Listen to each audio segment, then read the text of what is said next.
Lord represents what we ought to do because we are redeemed.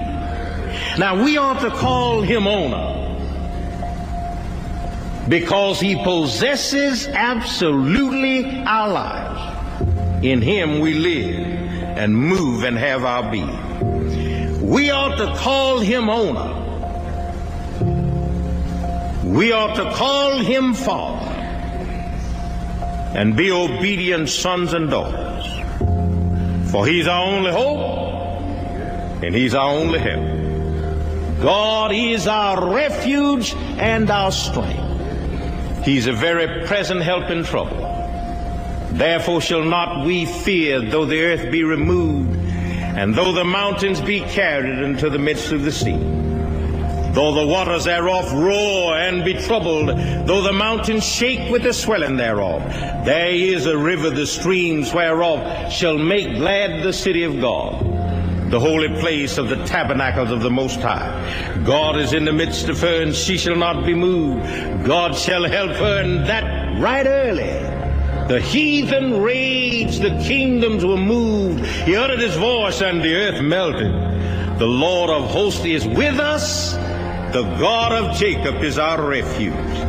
Come, behold the works of the Lord. What desolations he hath made in the earth. He maketh walls to cease unto the ends of the earth. He breaketh the bow and cutteth the spear in sunder, and burneth the chariot in the fire. Be still and know that I am God. I will be exalted among the heathen. I will be exalted among the earth. The Lord of hosts is with us. The God of Jacob is our refuge. Jesus is Lord because he came down the stairway of heaven, born in Bethlehem, hid in Egypt, brought up in Nazareth, baptized in Jordan, tempted in the wilderness. He performed miracles by the roadside. He healed multitudes without medicine and made no charges for his service. He conquered everything that came up against him. He took your sins and mine and went out on Calvary and there died. While hanging on that cross, Jesus said several things.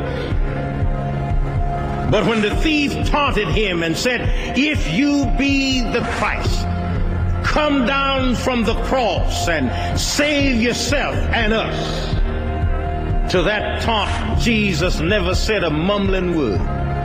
But the silence seemed to have said, "You just wait until Sunday morning, and I'll show you that it's better to come up out of a grave than it is to come down from a cross." And he dropped his head in the locks of his shoulder, and he died. I mean, he really died. Don't pay any attention to a swoon theory. He died. Whoa, he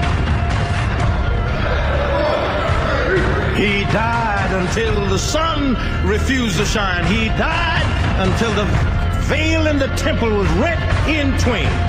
He died until, Matthew says, the dead got up out of the grave and walked the streets after the resurrection. He died. The centurion says, "Surely this must have been the Son of God." I'm trying to say he died, but I don't like